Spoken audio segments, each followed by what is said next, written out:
Minus 1 minute.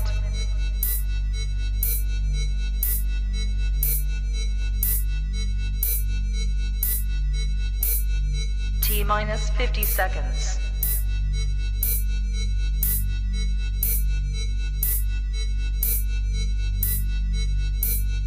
T minus 40 seconds.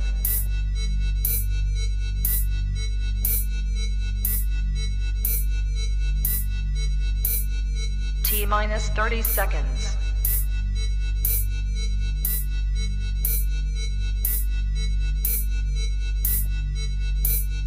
T minus 20 seconds.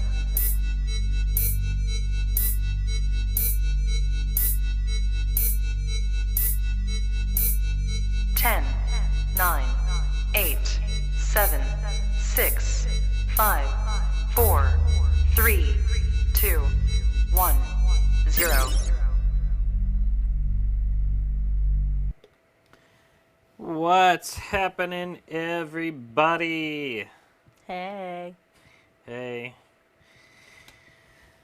We have a special edition here. We are going to talk just a little bit about how to get started in Airsoft. And even if you've been Airsofting for a little while right now, or by now, we're hoping that you might be able to pick something out of this. We're going to talk about some of the field rules. We're going to talk about some essential gear, basic tips and tricks on how to get started. So we're going to start off just a little bit to give us a background.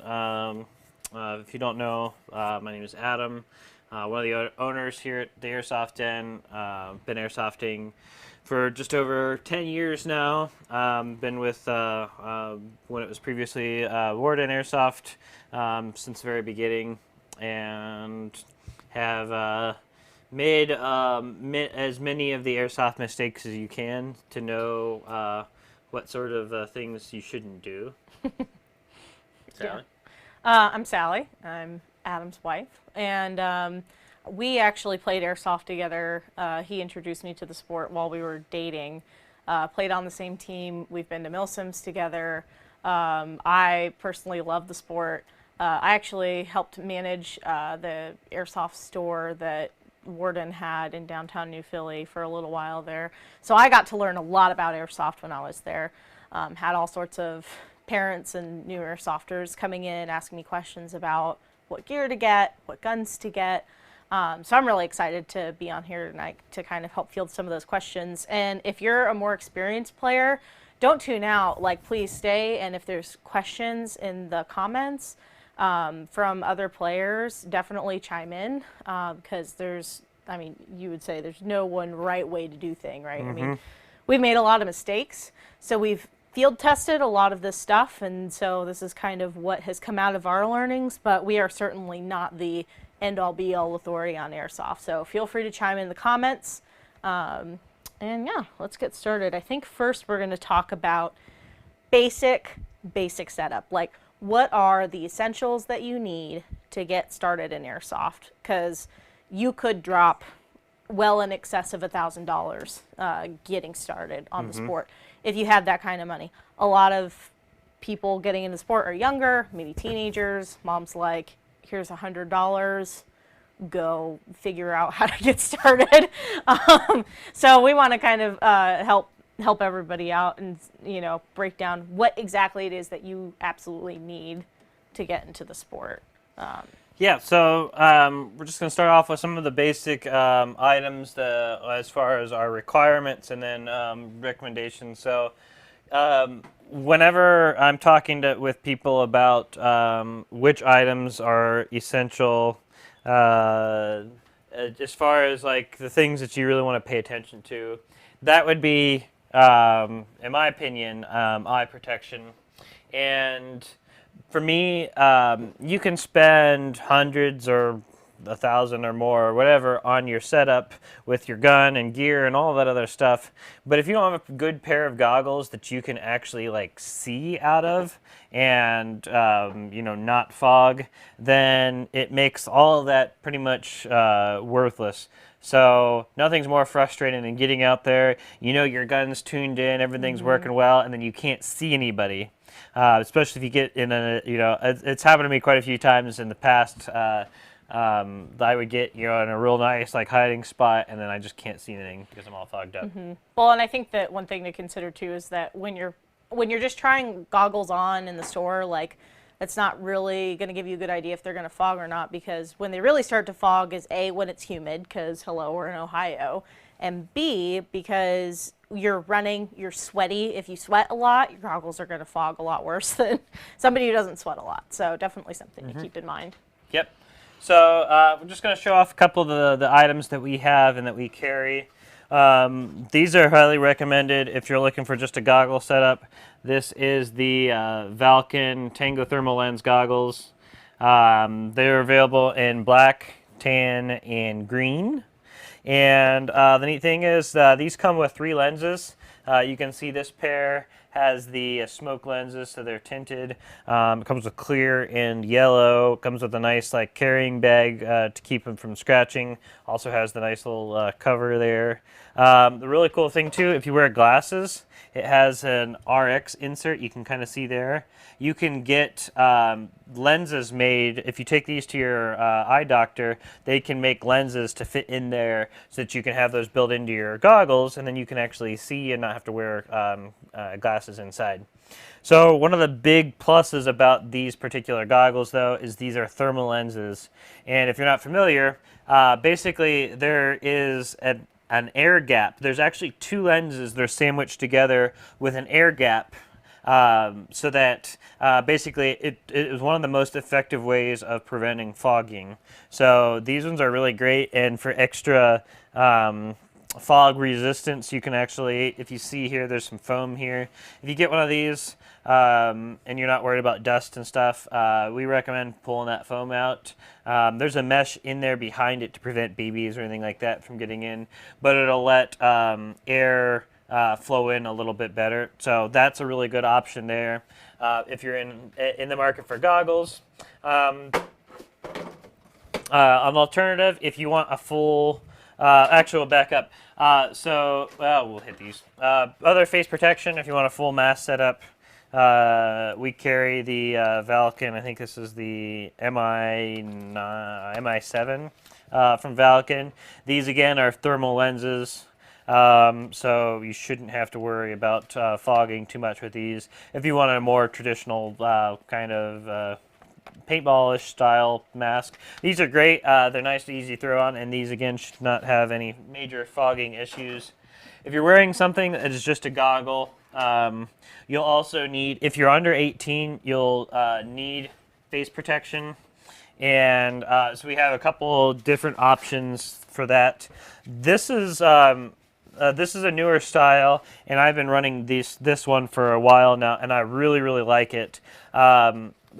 There's a number of different mesh type of lower protection, and the problem with a lot of them is they're metal all the way around, and it prevents you from really getting a sight down your rifle. The nice thing with these is it's just metal. You can kind of see how flexible they are. It's just metal in here, and then this is cloth. So it still gives you some side face protection because it hurts getting shot in the face anywhere. But it gives you that hard protection just in the middle, and you can still get it forms to your face a little bit better, and you can still get your good protection, and you can still breathe. So that's a really good option. If you're over 18 and you still want some protection, we also have the Schmogs, which are nice and easy to wrap around. We've got these in a bunch of different colors. It's like a big bandana. Yep, exactly. So, and I'm sure you've seen them in movies and that sort of thing. Another requirement for our field, we do require barrel socks, and we are going to be enforcing this year. We have plenty in stock. They're cheap. So if you do not already have one, we want to make sure that you do understand that they're going to be required. They're real simple. This one works a little funny on this gun because of the barrel. But basically you can stretch this band like down around like assuming you didn't have your magazine in it because you're in the staging area, you should have your magazine. Um, A lot of times people will loop it through this rail, or Yeah. in some other fashion, fasten it somewhat, not permanently, but just so that it doesn't fall off, because it's a pain in the butt when you lose those. They right? make a bunch of different ones of these. I don't have any other ones here sitting. This is a bad example just because this is a nice low-profile barrel setup. But a lot of them, like this would slide over the entire thing, and then you could get this usually back to the pistol grip. Because I know a lot of people won't want to run those on their guns while they're playing. So there are a couple different ways. Depending on your gun, there's a number of different setups, but we do require barrel socks. If you don't have one, you get out to the field, you can use a glove or something else, but you will need to have something covering your barrel at all Socks times. work too. Socks are a good socks. option. Yep, exactly. So that's kind of some of the basic essential gear. There's some other things that we recommend as kind of your getting started package. If you attend milsims at all, we require mid-cap magazines, and if you're not familiar with mid-cap, this is a high-capacity magazine where you can pour the BBs in the top, and it's got a little wheel on the bottom. That's a high-capacity magazine. Those will hold usually between 250 and 350 rounds in a magazine. Can you talk about the difference between the little wheel and the ones with the pull string flashlights? Getting there. So this is a high capacity magazine. There's several different kinds. What she's referring to is a flash mag. There's a couple different companies who make those. The big difference, these ones, after every 20, 30 rounds, you have to crank this little wheel. The flash mags, they are more expensive, but they've got a steel cable on the bottom. You pull it a few times, and then you don't have to wind or pull anything. You can empty the entire magazine in one go that way. If you are going to a milsim, we do require mid-caps. Mid-cap magazines, instead of being loaded through this door here and pouring them in, you actually have to load them in through the feed tube.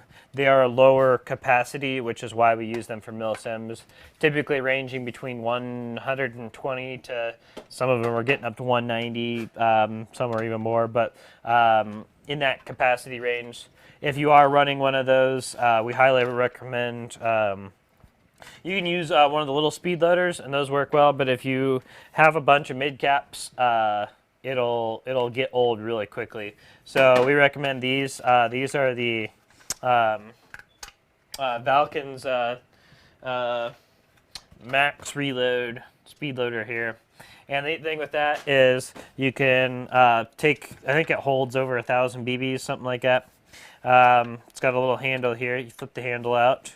You drop your magazine in, and then you can just sit here and crank. Usually 3-4 cranks, and your whole magazine is filled if you have a mid cap. So it's a nice, really easy way, and then just pops out. There's a little push button there to release the magazine. So that's a really nice way if you are running mid caps. Highly recommend these. These are not too expensive, and they're very, very much worth it. I recommend those to a lot of people. Dead rag? Dead rags. We do require dead rags at the field. All people have to have a dead rag, and that is so when you're out in the field, you get shot. In order for people to know that you're hit, you can yell hit, hit, hit. But if there's a lot of shooting going on, or if you got a noisier AEG, if you're down on the gun, you probably don't hear the person. So that dead rag is to give a visual indicator at the point of being hit to show people that you are hit. But it's also so that when you're walking back to respawn, you don't keep getting hit after you're already out. So we sell bandanas for that purpose, but you can use the red shop rags or really anything that's red that you can use to display that you're hit. We do recommend against using any red on your gear because somebody might mistake it for a dead rag. Let's see. Next, talk a little bit about guns. So there are a lot of different options when it comes to getting started with guns, and we want to kind of talk at a couple different levels. If you're looking at the to get started, we really recommend. There are some really good high quality guns, but we recommend starting with something a little more inexpensive as your first go, or even if you've never played before, we recommend coming in renting a gun. But we do recommend getting started with something more inexpensive, so you can kind of get an idea for your play style. There are a lot of different types of guns that you can go with, so you want to make sure that you're satisfied with whatever route that you're pursuing. So there are a few really good options for under $200. We carry several different ones. The most popular previously has been the G&G Combat Machine. The nice thing with the combat machine, I would compare it to like the AK of the airsoft world, in that it's durable, it's reliable, and there's enough tolerances in it that you really shouldn't have many issues with it. They last a long time, and they're a pretty good platform for upgrading. But out of all the options, I would say they're likely to be the most durable and have the longest lifespan. We have some people on our team that have traveled across, multiple states, and one of our guys, Joe in particular, he ran one of those to death, and it still never had any issues. So they're really good. They're a really good gun, and they're very upgradable. If you want to start with something that you know is going to be really, really reliable, and then being able to upgrade it later, that's a really good option. We also carry Lancer Tactical. Lancer had some issues with their earlier generations, but with this new generation, they're using Lonex gearboxes and Lonex components. They're really solid. They come with a factory type bore. They come with a charger at the same price. They come with a nice rotary hop-up. They're really, really good, and they've got a lot of different furniture options and configurations. Third option, we actually use these for our rental fleet. This is the Valken ASL series. The main selling point about these, they're at the exact same price point as the Lancer and the Combat Machine. They have ambidextrous selector switches, ambidextrous mag releases, some nice built-in furniture. So you got a nice lightweight fore end here with your flip-up sights. Again, a nice looking stock here. So a really good option for kind of that get started. But this gets you a little more aesthetics for your money. They're also one of the better ones when it comes to warranty. Most of them come with a pretty decent warranty, but these ones with Valken, we can get you a new gun before the next open play. They're really quick, and they have a really good turnaround time. We have a really good relationship with Valken, so definitely recommend trying one of these. If you're looking at a starter gun, grab one of our rentals. These are what we rent out, and they're a lot of fun to use. So one thing I wanted to mention about guns, when I was working at the store, I had a lot of people come in that had bought guns at, Dunham's or Walmart, and they shot them a few times and then they were broken and there was nothing they could do about it. And the reason being is that those guns have a plastic gearbox. It is not durable whatsoever. So all the guns that, anybody who's even remotely serious about airsoft, they usually have metal gearboxes because they're more durable. They're not going to just randomly break on you. And you can actually repair them if you know a tech that knows how to work on that type of stuff. Yep. So that's kind of our recommendations for your starter rifle. We do get a lot of questions about pistols, what pistols we recommend. Whether or not you're a fan of a 1911, the most rock solid pistol that we could recommend is the Elite Force 1911. It's my favorite. Well, I said, I'm not a big 1911 person, but this is the most reliable pistol that you'll ever buy. Mm-hmm. In CO2, my personal experience has been CO2 mags have been the most reliable. They're easy to service, so they're we really like these CO2 mags, but these things are rock solid. They're easy to replace parts if you do need them. They're not very complex inside, so it's a really serviceable gun, and they seem to really last a long time. We've had these things dropped from multiple stories up. They've been left. We've had one of these left out of the field for like a year and brought it back. Somebody found it. The mag still had gas in it, and he like cleared the chamber and pulled the trigger, and it fired after sitting out like a year In the woods. out in the woods. Ohio, where Yeah. there's snow and over rain. over the full sorts of winter. crap. So that was incredible. So that's definitely we definitely recommend these. Like I said, even if you're not a 1911 fan, if you're wanting to get started with something again that you know is going to last and be reliable, this thing has been through insane amount. I've had this thing for a really long time, and it's just a really good reliable option. They come in a number of different finishes. You actually refinished this one, didn't you? Yes. They come stock in black. You can get them in tan. You can get them in gray. This one was originally a black bottle, and I polished the slide, like remove the finish, polish the slides. This is kind of my like custom piece. But Is that for your gangster milsim setup?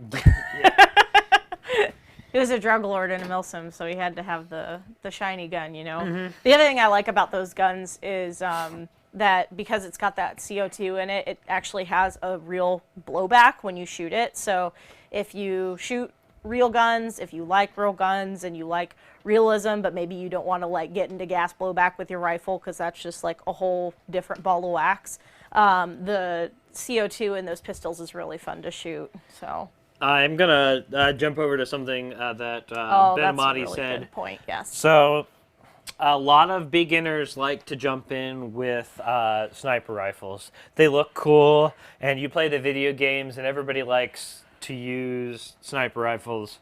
And let me be the first one to say I've been down that route. I love that kind of gameplay, but sniper rifles in Airsoft, unless you buy an extremely expensive one or you spend a lot of time and money upgrading it, stock sniper rifles for the most part are not going to be an effective tool, and you're going to get bored, you're going to get frustrated, you may get turned off from Airsoft.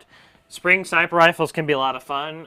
There are a lot of really cool things you can do to upgrade them, but Ben Amati is a good one to speak. He's probably ran just about every sniper out there. We recommend getting in with something else, at least initially anyway, just to kind of get the feel for Airsoft, and then you can try a sniper rifle, borrow one if you can. But I think you may be greatly disappointed in trying to run a spring sniper rifle, at least an entry-level one. Be prepared to pay, even for a spring sniper rifle, in excess of $300 to $400 to get a setup that will be competitive. Because the problem you have is a lot of players who have either higher-end electric guns or modified electric guns or HPA guns. They're going to have similar accuracy to what those sniper rifles have out of the box. The challenge is then you have one shot and they've got 30 Hundreds. shots. Yeah. So Literally hundreds. We recommend, if you're considering a sniper rifle, there's a lot of people out there who have them, and maybe, I would try to approach somebody and ask if you can borrow it for a game, just so you can get a feel for it, and then you can decide if it's still for you, because it is a different type of gameplay, and it's not like what you would think. They're not, like I said, especially stock guns, they're not going to be that much more effective at range. And I would say I have a similar sentiment towards shotguns. So there's a lot of there's some really nice pump action Airsoft shotguns. But the problem is that we've had some people come in with those, and then they're greatly disappointed when they get out into the game and they're having to not only deal with the whole pump action thing and reloading the shells and all that, they can't keep up with the gameplay. So if you're just getting started, definitely your first investment should be a good rifle that shoots, at least semi-auto. If not semi and full, most of them shoot both. But that's definitely something to consider. Yep, and we'll kind of move on in that regard to BB weights. There are a lot of options when it comes to BB weights. You want to grab that? you can. There's a lot of discussion and debate, and first we'll say, do not ever use a .12 BB ever. There's never a good time to use that. I don't think they make bios, so that wouldn't really be applicable to our field anyway. Although I do see them out there a lot. I'll see green BBs out there. Please don't use .12 BBs. There's a number of reasons. They're never made with the quality and the precision that the heavier weight BBs are. They also usually have air pockets in them, so they'll explode. If you have a higher end gun, they'll just shatter. We really recommend against those. At the bare minimum, a 2.0 BB is what we recommend. The usual, like, kind of good middle range. If you want to step up just a little bit to a .25 is a pretty good compromise price-wise, because they do start to get expensive as you get into the higher weights. If you have a gun that is shooting at a higher FPS, like at the 400 line, you can step up to a heavier weight BB. We don't recommend stepping up much over 2.5 or maybe a 2.8 if your gun is shooting like at CQB levels or lower, just because of the time of flight of the BB at that point. It's going to take a long time for your BB to get out to where you're going. But if you do have a gun set up, you can switch up to like the 2.8 as a good compromise. If you're building a gun more focused on range, then we recommend the 3.0 BB. 3.0 is starts to get heavier. And as you get with a heavier BB, there's a couple of things that happen. One, it's they tend to like float further, but they're also less affected by wind, or if you're shooting through brush, they'll cut through things a little better. So you can get a little more like less affected by the environment. So that's why we recommend basically kind of looking at your budget and your gun and seeing, basically using the maximum weight BB that your budget and your gun can support. So, question on like an entry level gun, for example, like the one that you showed from Falcon. What's the heaviest weight BB that you would recommend using in something like I've that? actually tried that with this particular gun, and the issue that you get with entry level guns, particularly, is that the hop up itself just can't hop those heavier BBs. So the really good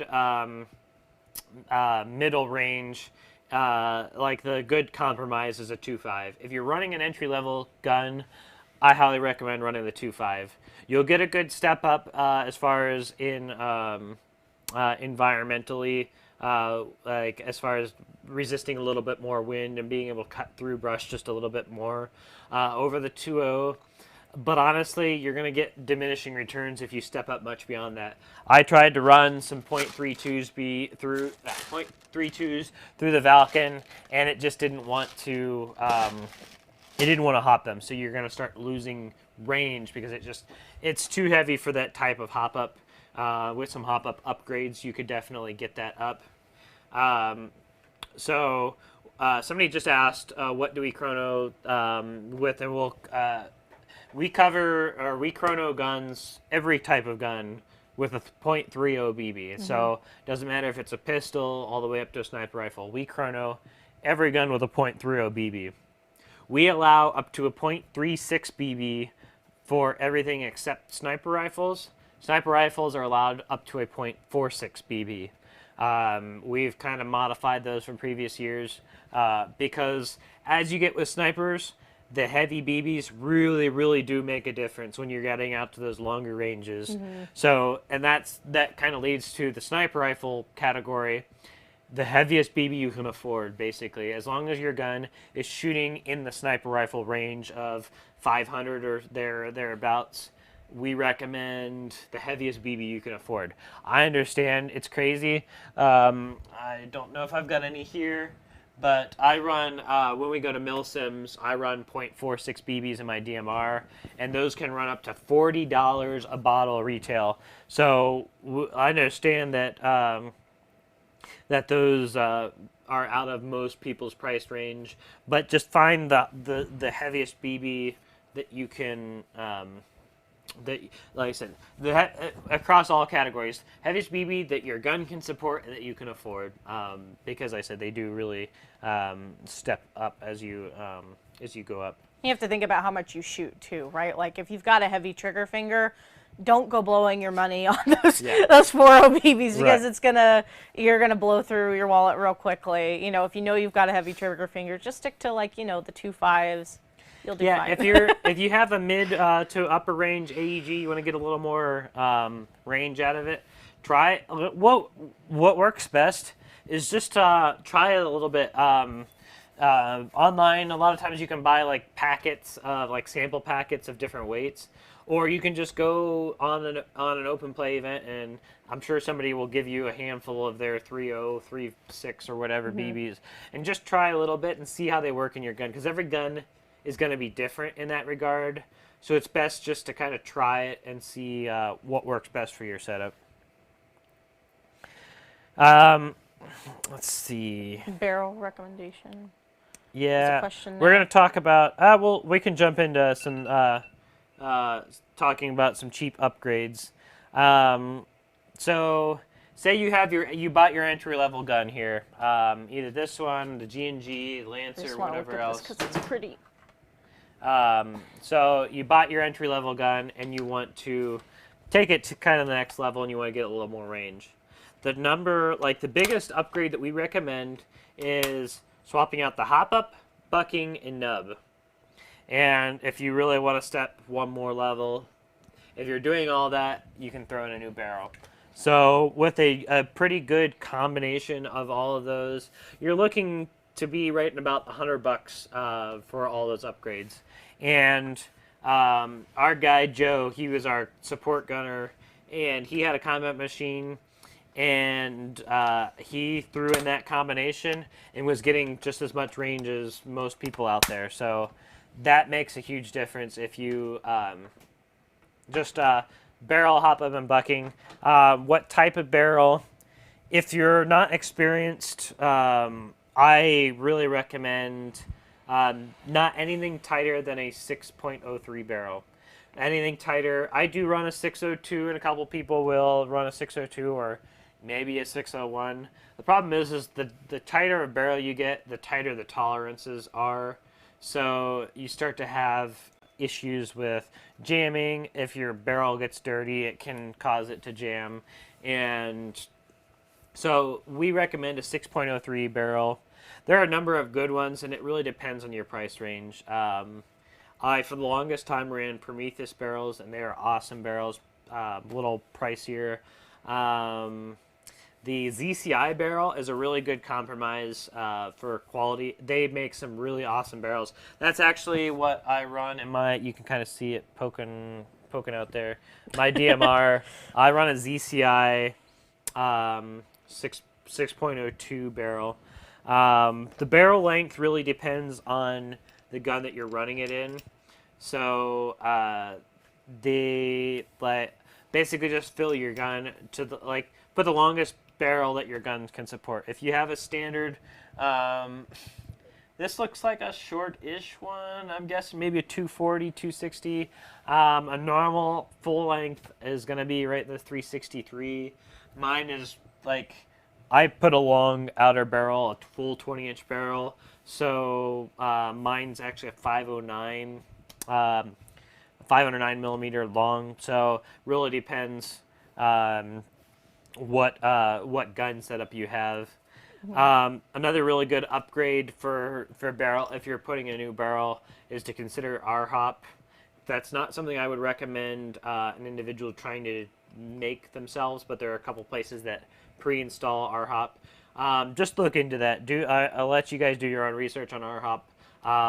But I think if you talk to people who are in the community, RHOP really, really makes a difference in distance and reliability. If you've never seen a barrel, this is what the inner barrel looks like. It's literally just a metal tube. Very precisely cut metal tube. And I would not recommend stepping on them because that will break it. Or sitting on them. Or sitting on them. Not that I've ever done either of those things before, especially not to a very expensive Mad Dog barrel. Mad Bull. Mad Bull. Sorry. If you don't know what size of inner barrel your gun has, if you look up online your specific model, any of the online retailers should tell you what length of inner barrel was installed on it. So you should be able to get an idea online wherever your gun came from. And we'll kind of transition there from. So say you want to get a little higher end gun, but you're not wanting to spend a lot of money. You might get into navigating the used market. There are a couple of things with the used market. Some of the best deals that I've ever gotten in Airsoft has been the used market, but go into it knowing that it is somewhat of a gamble. You can come up with some of the greatest deals ever on there, but you can be burned. So you want to make sure you do your due diligence. Don't buy something that you're not already familiar with is my biggest recommendation. If you're getting started into, a particular thing, like you getting into a sniper rifle, you want to be you want to know about what you're going to buy before you go to buy it. Because the person, if you're not familiar with it, the person can tell you whatever they would like to tell you, and you're not going to know if they're telling the truth or not. The other thing is, buying just strictly blind online is a really big, risky kind of thing. Only buy from places that have the opportunity to have reviews or vouchers. Make sure you get some legitimate reviews from the person that you're buying, or confirmed trades. If you buy on Reddit, for example, they have a confirmed trade system. Hop-Up, I think, has a review system. Make sure you don't buy it from somebody who doesn't have any sort of reviews. The best way to buy is in person. So even if you find them online, try to get to meet up at an event or something like that, because you really want to be able to test fire whatever it is you're shooting. If it's a piece of gear or something else like that, that's a different thing. But I have bought a number of guns used, including some very expensive ones that ended up not working, and I ended up sending back. So definitely just be careful. If it sounds like too good of a deal, it probably is. Do we have a channel on Discord for buy sell trade? Yeah, so really good places to use our Discord. We'll throw the link out there in a chat. So if you're not familiar with Discord, it's a really good tool that we use. It's kind of a chat and voice communication utility. It's a free app. You can get it on your phone, on your computer. You can even do it from a browser and not have to install any apps. It's really easy to sign up. But we've got almost 100 people now on there in our community. We've got places for asking questions if you're getting started. We have classifieds where you can buy and sell gear. We have gaming groups that just go online and play. So there's a lot of really cool stuff on there.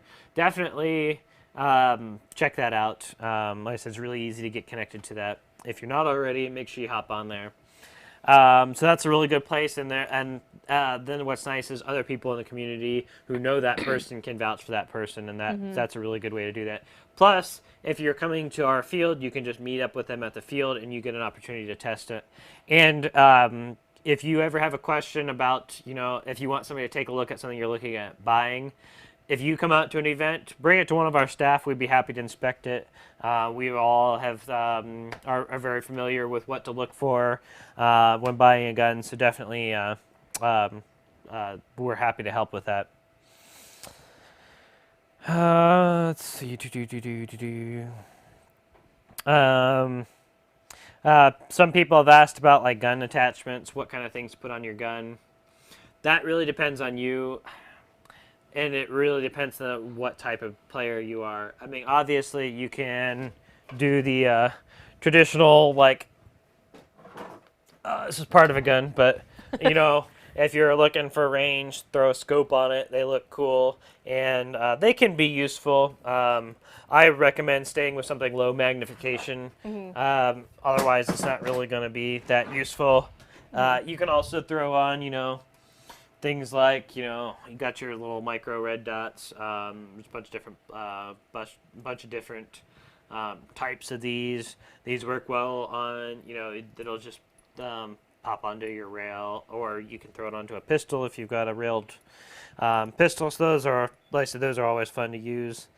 You got flashlights. Flashlights look cool, and if you're trying to build, a loadout that looks like your Call of Duty loadout, or trying to do like a real imitation loadout, then flashlights are cool. But honestly, unless you're going to be playing night games, they just get in the way. So I think you'll find as you try different types of gear, you'll kind of figure out just putting on what you need to use. And a lot of stuff looks cool, but I recommend just putting on what you would actually be using. It's not fun to carry around extra weight, especially on your gun. And one other thing that I think we should definitely mention about like the red dots and sights and scopes and things that you'll buy for Airsoft, you cannot use them on a real steel gun. They will break. They are replicas made for Airsoft guns. So you can use, a lot of times you can use real steel furniture on Airsoft guns depending on what it is. The Airsoft gun you have, it could be compatible. That scope is a real scope that you've got on your gun, right? So like I've known people who have put optics on their guns that cost like 5 times more than their gun ever did. So that's definitely something to keep in mind too. But if you put, especially, it's not so much of an issue with scopes because they usually have thicker glass, but if you put something like a red dot, any sort of reflex sight, U-Tech replicas, that sort of thing, make sure you get a lens protector. And a lens protector will go on the rail in front of it. It's clear, and basically it'll get shot out instead of your lens, because I know multiple people buy their brand new optics, they go out and play that same day it's shot out. So, what can go wrong will go wrong, so we really recommend a lens protector on that. Absolutely. Broken glass is no fun. Yes. Ugh. Guys, if you have questions, make sure you put them in the chat. We're going to try to monitor those and answer anything that you have. We're going to go on to just giving you guys a little bit of an idea of how things work in a typical event, and some basic rules and guidelines that you guys should keep in mind. So when you arrive at the field, we've got a nice open parking area. You can grab yourself a parking spot.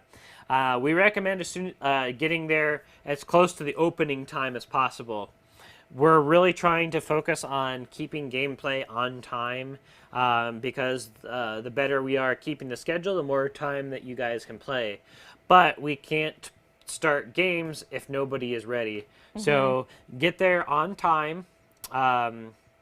Like when we open, get there as close to that opening time as possible, and immediately start getting your gear ready. Get all your stuff ready, get your mags loaded, get your your plate carriers together, get all that stuff ready, and get your guns ready so you can go get them chronoed. If you've never been to an event, we measure how many feet per second the BBs shoot out of your guns, and we'll give you different restrictions, and we'll explain that as we tag your gun. All that stuff does take time, so make sure you get to the field and you get all that stuff taken care of ahead of time.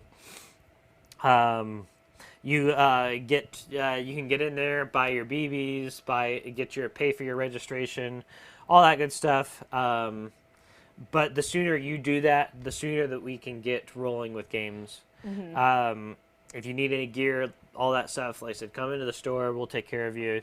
But the biggest advice I can give you guys is show up on time, because if people aren't showing up on time, it only hurts you guys, because then we can't get as many games in. And we are going to start a hard cutoff. And if you aren't ready by then, you'll have to sit out that game and wait for the next game. If you show up late, you'll have to wait till the game's over. You'll have to get a separate safety briefing. So again, if you show up late, we're gonna stop penalizing all the players because some people are late or not getting their stuff together. So please show up on time and get to work on getting your stuff ready. we after everybody arrives, we get everybody checked in. We will start the safety briefing, and that's where we go over some of the basic rules, and we'll cover a couple of those now.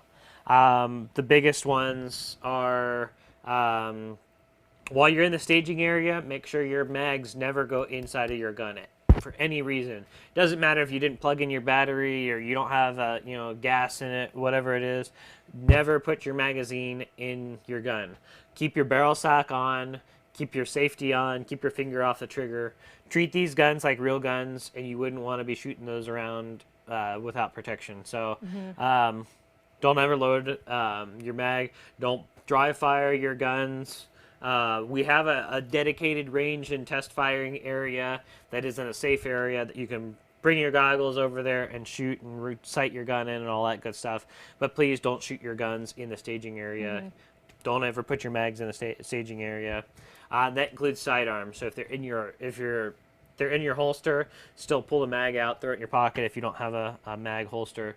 Keep your guns clear. Once you go past a certain point on the field, and we'll show you where that is, there's signs. Goggles on at all times. That includes the whole time while you're out there, even if there's not an active game, and the whole time until you come back across that threshold. You never know when W is going to be hiding in a bush somewhere and not know that the game ended and Pops out and shoots you. So, and people may have not cleared their guns yet. So keep your goggles on. We understand if you have fogging issues. If you have issues, don't take your goggles off. Come to a staff member. We'll get you somewhere safe and make sure that you can clear your goggles. Keep them on at all times. We see people all the time at the end of the game when we blow the whistle and they take their goggles off as they're walking back. Please do not do that. Once you do cross that threshold and come back to the staging area, you can remove your goggles at that time. Before you cross that threshold, remove the mag, fire a few times to make sure that there's no BBs stuck in your hop-up. Into the ground. Put your safety on, put your barrel sock back on, and put your gun down and clear it. Somebody asked about revolvers. Revolvers are I understand they're pain in the rear end. If they're in a keep it in the holster. We have some with LMGs and stuff like that too that aren't really unloadable. So just keep it in your holster. And we'll try to keep an eye on that. Keep it in your holster. Keep the safety on. Keep your finger off the trigger. All that good stuff. Put it away. Make sure your guns are clear when you're coming back in the staging area. Make sure you're paying attention during the game briefings. We don't want to have to keep delaying games because people weren't paying attention during the game briefing, or we get out in a game and somebody does something that's not in accordance to the game rules because they weren't paying attention. So, we'll make sure that everybody knows that the game briefing is going on, but please pay attention during those. Make everything a lot smoother. Well, I think too, sometimes, we may be playing a game that you've played before, and so you think, oh, I know the rules, so I'm not going to listen up. Sometimes different factors about the game change. If we've got more time, maybe we'll give people more respawns. If, we just played that same game and something didn't go right and we want to change things up, maybe we'll shift the rules a little bit, put people in different spots, that sort of thing. So it's really, really important to make sure that you pay attention because the game is just more fun when everybody knows what's going on and everybody plays by the rules because they actually know what the rules are. Yep. Well, cool. Like I said, guys, please keep in the chat if you have any questions. Please keep plugging those away. We're going to kind of chill here for a little bit. I think we covered most of what we were... I think one thing that we didn't cover that is really important to cover is slings because your gun is going to start to get heavy. So I would recommend, even sort of in the early stages of investing in your airsoft setup, at least get a cheap sling because a cheap sling is much better than no sling, because your arms are going to get tired, and then they're going to get shaky, and then you're not going to hit stuff, and you're going to get frustrated. So just pick yourself up a sling. If you can afford the $80 like adjustable on the fly Savvy Sniper sling, that's great. But even a cheap one will save your arms a lot of trouble. So we'll just go over a couple of the like typical sling types. The one that is most standard and though I recommend as you're getting started is a 2-point sling. A 2-point sling will connect somewhere on the front end of your gun, and then will connect somewhere on the back of your end of your gun. It's a nice, easy one that you can sling, around you. You can throw your gun behind you. They're very versatile. They also have the other main type is a single point sling. And there's a couple different different types of those that you can use. And I'll show here. We sell a brand called Savvy Sniper. They're made locally by a guy from the Tuscarawas County SWAT team. They're really, really well made. They come with a lifetime warranty. It's a couple different types. They do make a like a 2 and 1 point sling, so you can run it 2 point, and then you can bring your front point back and make it into a 1 point sling. A 1 point sling is just that it has one contact point on the gun, and they also have, if you're a little more advanced into airsoft and you're looking for a really good way to help distribute the weight of your gun, and you have a plate carrier, these slings are really, really cool. So it has a connection point here, and they're available in a bunch of different types of connections. I use a quick detach thing. It's on here, but you can kind of see. So it just it'll buckle into that buckle. But there's the round QD points, and there's also just the hooks that you can get.